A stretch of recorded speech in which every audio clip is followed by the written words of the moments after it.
Durante a Segunda Guerra Mundial, o Exército Brasileiro confirmou a necessidade de acompanhar a evolução tecnológica de materiais bélicos ao ter contato com armamentos mais modernos. Diante disso, alunos e professores da Escola Técnica do Exército, atual Instituto Militar de Engenharia, começaram a desenvolver um projeto para a criação de um foguete. Isso em 1949. E eles conseguiram. Houve um projeto de final de curso da Engenharia Mecânica, em que os alunos fizeram um foguete com tubos de canhão e soltaram esse foguete lá em São Conrado. E foi noticiado então na imprensa. Era o F-114RE, com alcance de 22 quilômetros. Ele foi lançado com sucesso na Praia da Gávea, atual Praia de São Conrado, no Rio de Janeiro. Esses foguetes foram os primeiros projéteis em seções disparados na América Latina. Foi aí que surgiu a ideia de se criar um grupo de trabalho dedicado ao desenvolvimento de foguetes na Escola Técnica do Exército. Em 1950, foi da guerra, portanto, eles criaram o CNPq, criaram a CNEM, criaram a produção de órgãos voltados para a pesquisa no Brasil. E conseguiram algumas verbas para mandar oficiais para o General Arcos, foi para a França, vários oficiais foram se aperfeiçoar fora e voltaram. Aqui existia uma chamada Comissão de Mísseis do Exército, funcionava aqui no INPE. Os professores fizeram diversos projetos e na época, essa comissão, eu conheci diversos professores dessa época,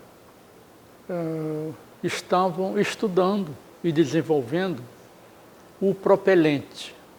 Então esse pessoal que vinha de fora, que tinha aprendido alguma coisa, mais mecânica dos fluidos e tal, e eles, por conta própria, nos projetos de fim de curso, fizeram um lançador múltiplo, que hoje é a arma que anda por aí, que é o pai lá do rastro. Esse sistema de lançadores múltiplos foi criado para um novo foguete de 108 milímetros.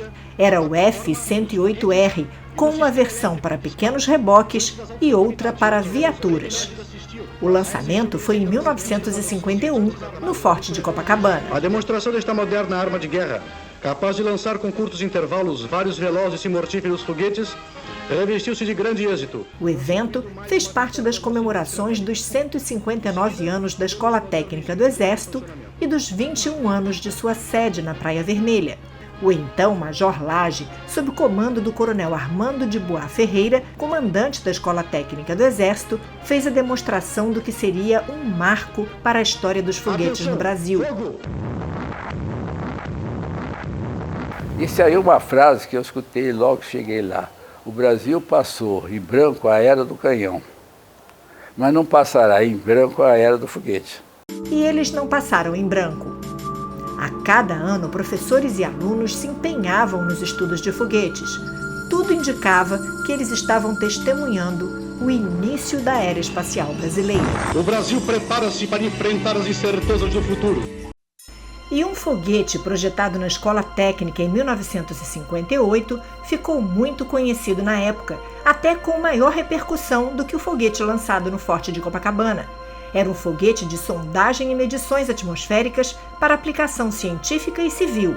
O primeiro foguete 100% de fabricação nacional, feito pelos alunos de Engenharia Mecânica e de Armamento da Escola Técnica do Exército. Era visto como um projeto arrojado, um enorme passo para acompanhar as grandes potências que já lançavam seus satélites artificiais, como o Sputnik 1, de 1957. O foguete brasileiro se chamava Sonda 1. Seria lançado de uma plataforma planejada para ser construída em Cabo Frio, no estado do Rio de Janeiro. Nenhum dos projetos anteriores era tão pulsante quanto o Sonda 1. O foguete brasileiro era 50% menor do que o míssil V2 da Alemanha e com um empuxo tão bom quanto do foguete alemão. um feito histórico que colocaria o Brasil entre os 3 países capazes de atingir altitudes superiores a 100 quilômetros. Mas um gato atrapalhou os planos do lançamento do foguete.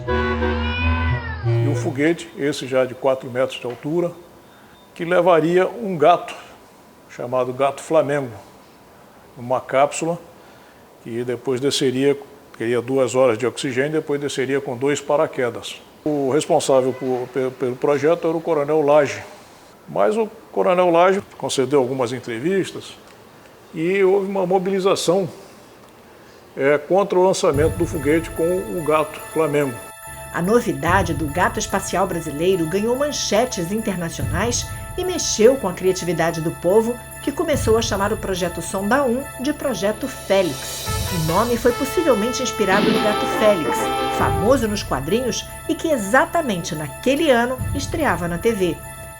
Ok, a hi-fi pelican. Aí o apelido acabou pegando. Aí o deboche brasileiro é muito grande e disse que o Brasil ia julgar o gato Félix. Botar no foguete daquele e o gato Félix ia entrar em órbita, porque a Rússia estava com o Sputnik, os Estados Unidos aqui, e nós íamos botar o gato Félix. Mas a Sociedade Protetora dos Animais mobilizou a opinião pública contra o lançamento do gato, que poderia, segundo os defensores da causa animal, provocar o sofrimento ou a morte do felino. Esse foguete atingiria 120 quilômetros em 190 segundos. A preocupação vinha do fato de que os Estados Unidos já tinham enviado o macaco Rhesus para o espaço, e ele morreu no impacto do retorno. Já a cadela Laika foi a primeira a orbitar na Terra na nave russa Sputnik 2, mas morreu entre 5 e 7 horas depois do lançamento.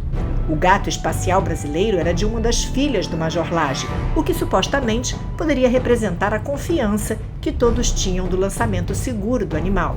E devido a essa mobilização, etc., e envolvendo também outros problemas, o foguete acabou não sendo lançado, foi cancelado o projeto. E por causa de tudo isso, o foguete idealizado pelo Tenente-Coronel Manuel dos Santos Lage, alunos e oficiais da Escola Técnica do Exército, não decolou, mas está registrado em trabalhos e livros como um projeto arrojado e inovador. 5 anos depois, em 1963, a França lançou a gatinha Felicette no espaço. Ela voou com vários eletrodos na cabeça, fez um bom voo e sobreviveu ao experimento.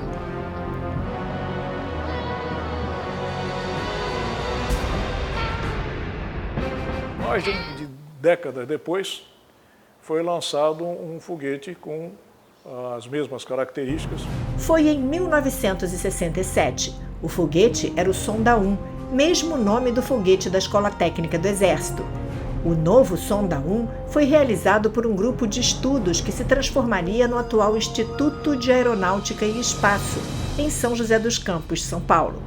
Era menor e menos potente do que o projeto da Escola do Exército, mas ajudou a impulsionar os estudos e a produção de foguetes no Brasil. E o IME continuou a projetar foguetes. A turma de 72 fez um foguete chamado de X-40, 30 centímetros de diâmetro.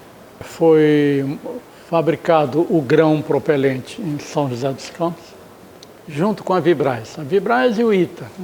Eu fui a esse lançamento. Diversos professores foram também, inclusive o coordenador. Todos os alunos foram. No primeiro lançamento, funcionou tudo bem. Ele atingiu 72 quilômetros de distância no mar. Aquilo foi uma vitória muito grande para o IME, para os seus professores e alunos que participaram intensamente. Lançamento. Bem, o IPD também fez um chamado X-20, um calibre de 200 milímetros de diâmetro. E fizeram o que hoje é o sistema Astros de lançamento de foguetes, usando o foguete X-40, o X-20 e o X-127, que tinha sido feito pelo IPD. O Astros é um sistema de mísseis e foguetes de artilharia para saturação de área, um um projeto 100% nacional com a participação de engenheiros militares formados no IME e engenheiros do meio civil.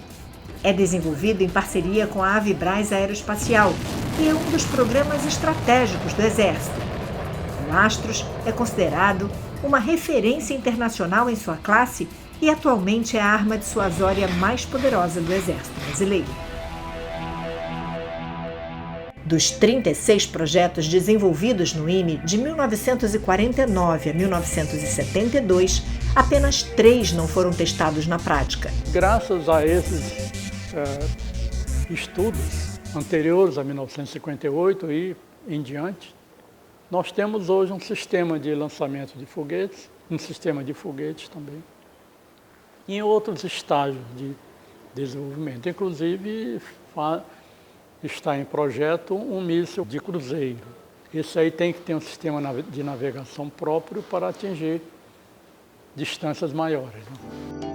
Apesar de não ter conseguido lançar o Sonda 1, o IME entrou para a história pelo seu pioneirismo e por inspirar tantos outros que vieram compor a produção de foguetes no Brasil. E já conta com uma nova geração trabalhando para lançar o nome do IME bem alto. Hoje o IME conta com o projeto CELS, que incentiva os alunos a projetar foguetes e participar de competições. Em 2023, os alunos intensificaram os trabalhos e conseguiram uma excelente colocação numa das mais importantes competições de foguetes do país. A Latin American Space Challenge é uma competição de engenharia de mini-foguetes que tem por objetivo fazer com que o nosso foguete tenha um voo controlado. Então são 3 categorias. A categoria de 500 metros, de 1 quilômetro e de 3 quilômetros. A nossa equipe participou da categoria de 1 quilômetro com um propelente sólido. A gente jamais imaginaria conseguir 6º lugar. Quando a gente chegou lá e viu que as outras faculdades tinham as mesmas dificuldades ou até mais do que a gente ficou, caramba, dá pra gente estar aqui onde a gente está. E aí, poxa, quando saiu o resultado, foi uma sensação incrível. O nosso objetivo tem sido pegar essa base e firmar ela para que as próximas gerações tenham uma base para poder conseguir criar esses próximos foguetes. Quais são os projetos deles? Esse ano a gente participou da de 1 quilômetro, a gente pretende fazer um projeto mais robusto, mais modernizado e competir também em 3 quilômetros. Eu também vou estar na parte de chefia técnica, então espero ter essa mesma experiência de novo, só que ainda mais potencializada, sendo 2 projetos, sendo mais complexos ainda. O interessante da nossa iniciativa é que tem um potencial enorme de desenvolvimento do nosso aluno, porque ali integra engenharia mecânica, engenharia de materiais, engenharia química, engenharia de computação. Então, é uma iniciativa que realmente desenvolve trabalhos de engenharia, e isso que é o interessante da nossa iniciativa.